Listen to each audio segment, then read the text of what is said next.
विनीत पुनिया, मैं आपका रुख करते हुए, देखिए जो स्ट्रेटेजी आपने अभी लोकसभा चुनाव में बनाई थी उसका फायदा भी आपको मिला है, चाहे हम किसी भी स्टेट की बात करें। लेकिन अभी उम्मीद कर रहे थे कि चारों स्टेट में चुनाव होगा, लेकिन अभी फोकस जम्मू कश्मीर और हरियाणा पर है।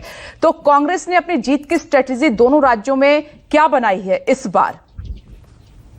नमस्कार विपनेश, नमस्कार सब दर्शकों को मैं करते हुए मैं यही कहूंगा कि कांग्रेस की स्ट्रेटेजी बहुत सिंपल है। हमने पिछले 10 सालों में लोगों की लड़ाई लड़ी है, लोगों के मुद्दों को उठाया है। राहुल गांधी जी के नेतृत्व में, श्री मल्लिकार्जुन खड़गे जी के नेतृत्व में हमने जनता के मुद्दे उठाए, जिसके कारण आज भारतीय जनता पार्टी बैकफुट पर है।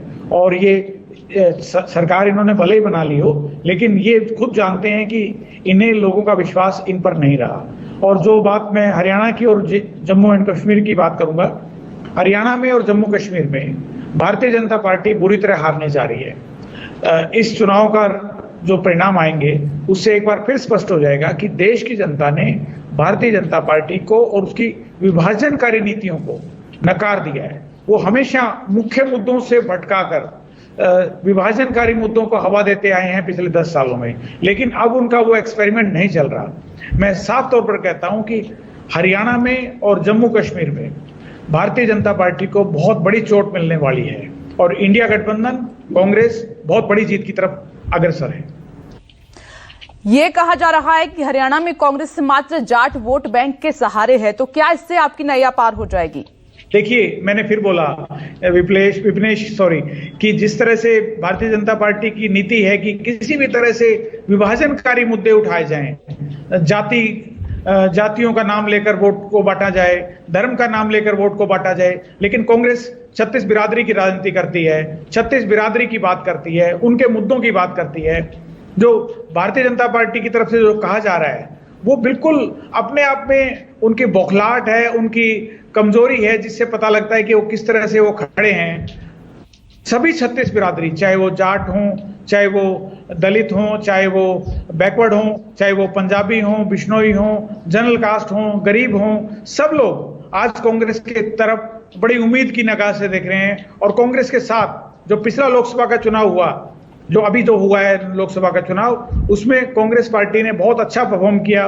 5 सीटें हम जीते, 46 सीटों जो विधानसभा की सीटें हैं उन पे हम आगे रहे। और अगला जो चुनाव होगा उसमें हम, मुझे लगता है कि 70 सीटें और 80 सीटें जीतने वाले हैं। ये तो आप जानते हैं कि हरियाणा में अभी एक्स सीएम खट्टर का मैजिक खत्म नहीं हुआ है और अभी भी बीजेपी ने बदल के ओबीसी चेहरा सीएम के तौर पर वहां पेश किया है, जिसका पूरा बीजेपी लाभ उठाने की कोशिश में लगी हुई है और उनका कनेक्ट भी ऐसा है। लेकिन कांग्रेस में जो गुटबाजी है उसका नुकसान क्या कांग्रेस उठाएगी इस विधानसभा चुनाव में? भूपेंद्र सिंह हुड्डा वर्सेस सैलजा के बीच में जो गुटबाजी चल रही है, अलग अलग गुट में जो पार्टी बंट गई है। देखिए, कांग्रेस में कोई गुटबाजी नहीं है। कांग्रेस बिल्कुल एकजुट है और ये बार बार हम स्पष्ट कर चुके हैं और हमारे नेता भी स्पष्ट कर चुके हैं कि पूरी कांग्रेस पार्टी एकजुट है। दूसरी ओर भारतीय जनता पार्टी में काफी खेमेबाजी हो रही है। जिस तरह से मुख्यमंत्री को हटाया गया, उसकी जगह एक नया मुख्यमंत्री लाया गया, पहले वाले मुख्यमंत्री ने अपना चार्ज छोड़ा ही नहीं और लगभग सारा कुछ कंट्रोल करते रहे। वो उस तरह की चीजें, सब चीजें लोगों ने देखी हैं और लोगों ने उनको, जो पिछले मुख्यमंत्री थे उनको भी नकारा और जो नए मुख्यमंत्री आए उनको भी नकार दिया हराकर।